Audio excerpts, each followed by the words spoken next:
सभी विद्यार्थियों एवं साथियों को मेरा नमस्कार। हिंदी साहित्य का संक्षिप्त इतिहास के अंतर्गत मैं पुनः आपके सामने प्रश्न उत्तर लेकर के प्रस्तुत हुआ हूँ। इन प्रश्न उत्तर पर हम चर्चा करें इसके पूर्व मैं आपको ये कहना चाहूँगा कि आप इस वीडियो को लाइक करें और अभी तक चैनल सब्सक्राइब न किया हो तो इसे सब्सक्राइब करना न भूलिएगा। तो आइए आपके सामने प्रश्न संख्या 16 जो आप देख रहे हैं वो इस प्रकार है। नवनीत काव्यधारा के विकास पर टिप्पणी लिखिए। या इसे इस प्रकार भी कहा जा सकता है कि नवनीत कविता के विकास में किन किन कवियों का योगदान रहा है स्पष्ट कीजिए। तो इसका उत्तर इस प्रकार है। नवनीत काव्यधारा के विकास में ठाकुर प्रसाद सिंह, भूपेंद्र कुमार स्नेही, वीरेंद्र सिंह, रविंद्र भ्रमर, बलदेव सिंह, नीरज, बलस्वरूप राही, ओम प्रभाकर, पुष्पा राही, महेंद्र भटनागर, सल्लभ राम सिंह, वीर सक्सेना, हरीश बादानी, अशोक अग्रवाल आदि के नाम उल्लेखनीय हैं।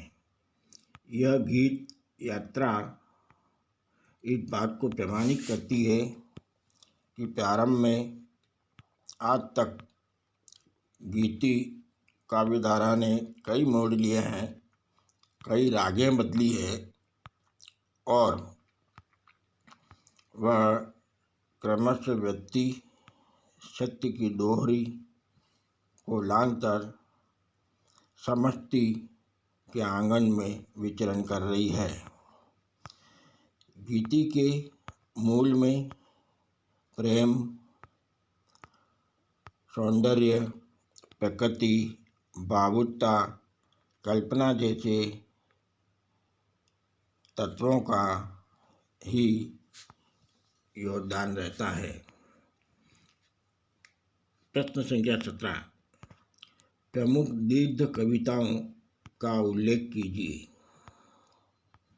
यहाँ प्रश्न इस प्रकार से भी आ सकता है।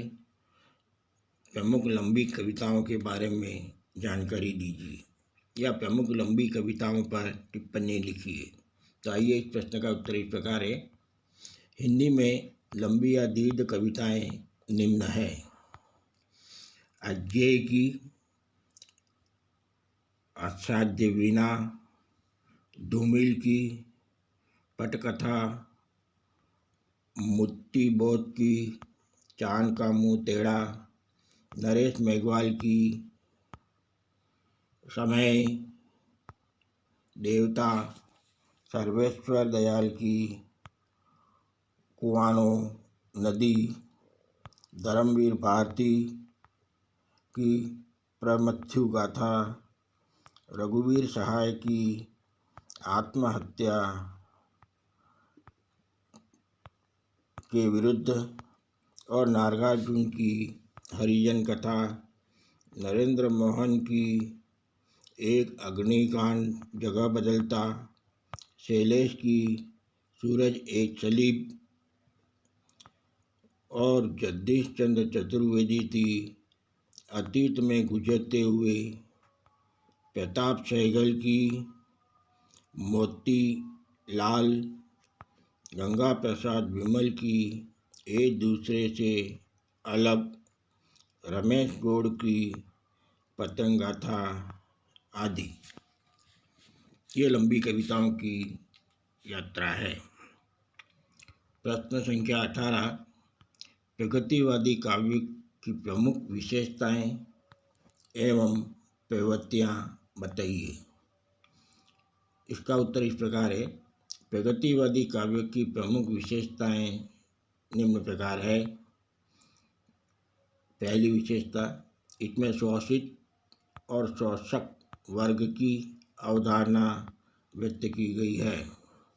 दूसरा, इस वर्ग वैषम्य का अंकन। तीसरा है धर्म, ईश्वर आदि का विरोध। चौथा है अंधविश्वासों एवं रूढ़ियों का खंडन पुरजोर किया गया है। पांचवा है प्रगतिवादी कवि वायवी एवं आकाशचारी न होकर धरती से जुड़ने एवं जन सामान्य की समस्याओं से जुड़ने का स्वर व्यक्त करते रहे हैं।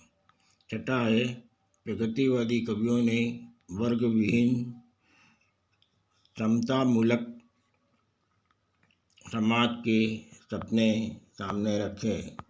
सातवां है प्रगतिवादी कवि बिना आडंबर के अपनी बात सीधी एवं सरल भाषा में व्यक्त करते रहे हैं।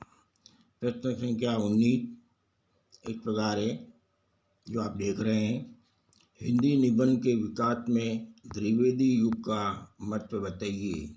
यह प्रश्न इस प्रकार भी आता है, हिंदी निबंध विद्या के उन्नयन में महावीर प्रसाद द्विवेदी का योगदान लिखिए।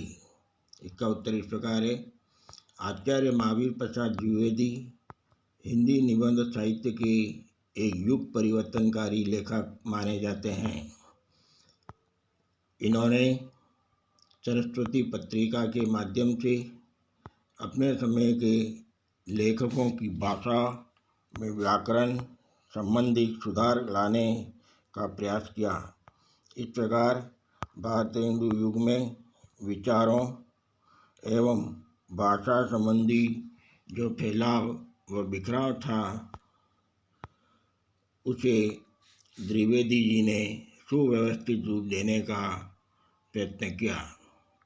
द्विवेदी जी के निबंध कवि और कविता में प्रतिभा, साहित्य की महत्ता, क्रोध, लोभ आदि अनेक विषयों पर है। इस युग के अन्य पुरुष प्रमुख निबंधकारों के नाम इस प्रकार हैं: माधव प्रसाद मिश्र, श्याम सुंदर दास, पदम सिंह शर्मा, चंद्रधर शर्मा गुलेरी, अध्यापक पूरन सिंह आदि। प्रश्न संख्या 20 जो आपके सामने आप देख रहे हैं, छायावादोत्तर काल में आत्मकथा विद्या की प्रगति का मूल्यांकन कीजिए। इसका उत्तर इस प्रकार है, इस काल में सभी प्रमुख साहित्यकारों ने आत्मकथाएं लिखी हैं।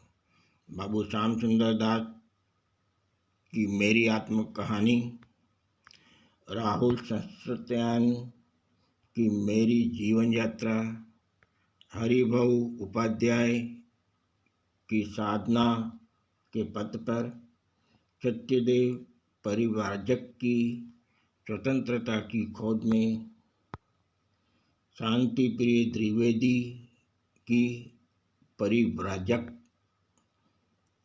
की प्रजा, सेठ गोविंदास की आत्मनिरीक्षण, पांडे बेचैन शर्मा उग्र की अपनी खबर, ये 4 खंडों में है। बाबू गुलाब राय की मेरी असफलताएं आदि साहित्यकारों ने आत्मकथाएं लिखी। राजनीतिक सामाजिक क्षेत्र में कार्य करने वाले नेताओं एवं महापुरुषों ने भी कई आत्मकथाएं लिखी। अगला प्रश्न संख्या 21 इस प्रकार है, नाटक एवं एकांकी के अंतर को संक्षेप में स्पष्ट कीजिए। इसका उत्तर इस प्रकार है, एकांकी नाटक का ही एक रूप विशेष है। कलेवर की दृष्टि से तो वह नाटक से छोटा होता है, परंतु इन दोनों के अंतर को निम्नलिखित बिंदुओं से समझा जा सकता है।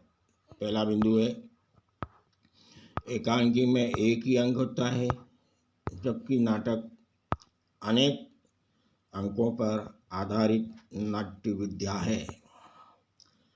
एकांकी में एक ही घटना अथवा कार्य की एकता होती है, जबकि नाटक में एकाधिक कथा, उपकथा, घटना आदि हो सकते हैं। एकांकी में चरित्रों की क्रमिक तथा धीमे विकास की सुविधा नहीं रहती। एकांकी का कथानक द्रुत गति फल प्राप्ति को दर्शाता है। एकांकी में संवाद, घटना प्रवाह एवं चरित्र विकास चुस्त एवं सूत्रात्मक होता है। आइए अगला प्रश्न, प्रश्न संख्या 22। हिंदी में मनोवैज्ञानिक उपन्यास लेखन पर प्रकाश डालिए। इसका उत्तर इस प्रकार है। हिंदी के प्रमुख मनोवैज्ञानिक उपन्यासकार निम्न प्रकार हैं। पहला, जैनेन्द्र। इन्होंने जो पुस्तकें लिखी है, उपन्यास लिखे हैं, वह इस प्रकार हैं: सुखदा, सुनीता, त्यागपत्र, परख और अतीत। दूसरे नंबर पे हैं अज्ञेय। इन्होंने शेखर ए जीवनी एवं नदी के दीप उपन्यास लिखे हैं। इलाचंद्र जोशी। इन्होंने सन्यासी, प्रेत और छाया, लज्जा, निर्वासित, जहाज का पंछी ये उपन्यास लिखे हैं। इसके अतिरिक्त देवराज कृत पंथ की खोज व बाहर भीतर, प्रभाकर मानवे कृत आभा एवं साचा, धर्मवीर भारती कृत गुनाहों का देवता व सूरज का सातवां घोड़ा एवं नरेश मेहता कृत डूबते मस्तूल आदि भी हिंदी के चर्चित मनोवैज्ञानिक उपन्यास हैं। तो आइए, आज हमारा पाठ यहीं समाप्त होता है। मैं फिर आपके सामने बहुत ही जल्दी अगला पाठ नए प्रकरण के रूप में लेकर के उपस्थित होऊंगा। तब तक के लिए मुझे आज्ञा। धन्यवाद।